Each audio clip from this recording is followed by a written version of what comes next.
Et je vais vous présenter, c'est un peu la suite de ce que j'avais déjà présenté en 2011 lors du colloque sur l'innovation. Je vais faire un état des lieux de la ressource pour énergie en Aquitaine et les différentes techniques que l'on étudie pour sa mobilisation.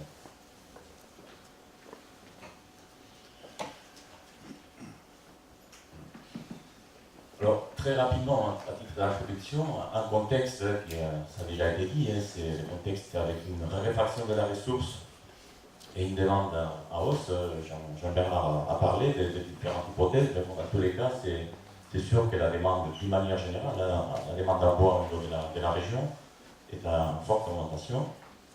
Et ce qui renforce notre volonté, l'Alliance pour le bois, depuis le début de notre travail dans les bois énergie, de bâtir cette filière à partir des ressources nouvelles, ressources qui ne sont pas en concurrence avec les débouchés traditionnels. Alors, on a identifié trois grandes familles de ressources. On retrouve dedans les souches, les arbres entiers, les voltiges entières, les rémanents. Alors, ça, c'est d'un côté les ressources. De l'autre côté, c'est ces ressources existent en forêt. Après, il faut trouver les moyens et les techniques pour les mobiliser et les rendre viables économiquement. Alors, on a étudié ces différents process dans différents projets. Bioraffinerie, c'est un projet qu'on a développé avec des industriels Morphis Kappa et Topec pour la mobilisation des souches. C'était avant campagne, c'était la souche issue de couperage. Et Mecaveflore, c'est un projet national en cours avec différents partenaires aussi, XVA, XTA, UCFS. Et il s'agit d'un projet qui cherche à. Il y a trois volets, c'est autour des cultures énergétiques, de l'implantation des nouvelles ressources forestières. Il y a trois volets, il y a des techniques, méthodes et outils pour l'implantation, les entretiens et la récolte des cultures énergétiques et par extrapolation des cultures naturelles. Et un dernier projet qui a été fini, qui s'appelle Climat, qui était un peu différent, c'était plus des itinéraires, c'est plus sur des itinéraires techniques qui pouvaient donner de la biomasse, du bois énergie à Aquitaine. Bon. Ces trois projets ont été financés entre autres par la région Aquitaine, qui je remercie par son implication dans le développement de cette filière. Voilà, alors très rapidement, je vais faire le tour de ces trois grandes familles dont je vous ai parlé. La souche des pas maritimes, c'est une ressource très originale, 100% aquitaine, ça c'est, ou 100% landaise, surtout au massif landais, et qui a le mérite aussi d'avoir zéro concurrence sur les filières papier ou bois de bois, ou panneau. Alors, cette ressource est relativement abondante. C'est les points positifs, c'est ce qui nous motive un peu pour trouver des solutions. Mais c'est des process qui sont complexes, avec des techniques assez lourdes pour la mobiliser. Ce qui fait qu'on arrive à terme à des coûts de mobilisation qui sont un peu importants. Et cette ressource, comme vous pouvez l'imaginer, une contrainte, c'est la teneur en silice ou en sable. Et on travaille pour rendre cette matière, pour que cette matière devienne un combustible. Dans tous les cas, il faut savoir que, parce qu'on parle souvent de la souche elle ne pourra pas être prise par tout le monde, dans toutes les chaudières. Il y a quelques chaudières au niveau de l'Aquitaine qui pourront consommer cette matière. Mais bon, ce n'est pas trop un problème parce que normalement, c'est des grosses unités qui consomment des forts volumes. Alors, où est-ce qu'on en est aujourd'hui sur cette matière? Alors, un petit historique, hein. On avait travaillé, comme je vous ai dit, dans le cadre de bioraffinerie avant la tempête 98-2009. Il y a eu la tempête, ça a donné un coup de frein sur cette filière souche de couperage, hein. Il y avait d'autres priorités. On a réadapté les techniques pour récupérer les souches de tempête dans le cadre de nettoyage. ce qui nous a permis de mobiliser, je n'ai pas les chiffres, mais plus de 200 000 tonnes de bois qui seront valorisés en énergie.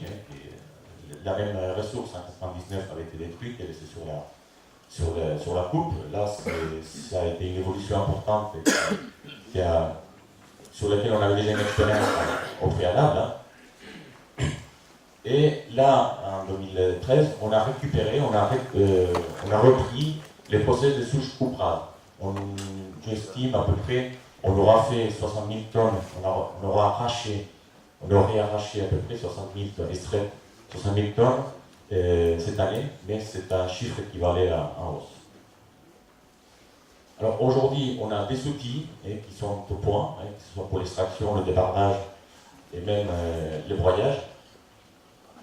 Et il y a deux techniques aujourd'hui, de process qui existent en fonction de l'utilisateur, soit des broyages en forêt, c'est-à-dire qu'on va faire l'extraction, le débardage, et on va mettre des broyeurs en forêt pour acheminer un produit qui est prêt à l'emploi à l'industriel, ou après, je me suis autorisé à mettre la photo du parc à bois des Smurfit Kappa à fracture, des unités qui vont traiter cette matière sur plateforme, du coup, qui vont récupérer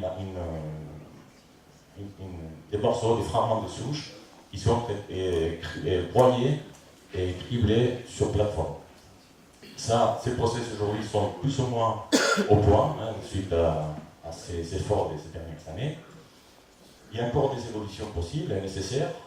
Je vous ai dit que c'est une matière qui était chère, où il faut qu'on optimise certaines méthodes de travail et surtout la logistique pour rendre cette matière un peu moins chère. Et il y a aussi des efforts à faire sur la qualité, notamment au niveau du dessablage, pour que cette matière soit vraiment combustible et pas une contrainte pour les chaudières. Et à terme, il doit y avoir forcément des retombées sur les opérations sylvicoles parce qu'on va travailler dans des parcelles qui seront dessouchées. On pourra travailler avec des machines, des outils un peu améliorés, peut-être plus proches de l'agricole, avec des améliorations dans les rendements et les prix des revenus. Alors, les rémanents, c'est une ressource qui est intéressante. Aujourd'hui, on sait la mobiliser, on a des techniques qui existent, on fait des volumes qui sont importants à partir de cette matière. Mais c'est une ressource qui est un peu controversée. Il y a un débat national autour de cette exportation qui existe, comme toute exploitation de bois, à partir du moment qu'on exploite du bois d'industrie, du bois d'œuvre ou de bois énergie, il y a une exportation. Celle-là, c'est une exportation supplémentaire. Du coup, se pose la question, est-ce que cette exportation supplémentaire entraîne un risque d'appauvrissement des sols? Moi, je n'ai pas de réponse. On y travaille tous pour y voir un peu plus clair sur la question. Je vais être peut-être un peu provocateur. Mais est-ce que c'est quand on récupère des rémanents des pas maritimes, parce que c'est le massif vendée, surtout le massif le plus vissé dans ce travail, et quand on va récupérer des 15 à 30 tonnes vertes, dont la moitié c'est de l'eau à l'hectare, tous les 30 ou 40 ans, est-ce que cette exportation met en péril la réactivité ou la capacité de production de la forêt? Ça, c'est une question. Et après, est-ce que cette exportation ne peut pas être compensée par une fertilisation que l'on fait déjà en forêt landaise, ou par le retour des cendres, aujourd'hui, qui est un sujet aussi sur lequel on travaille, puisqu'aujourd'hui, le retour de l'épandage des cendres en forêt est interdit.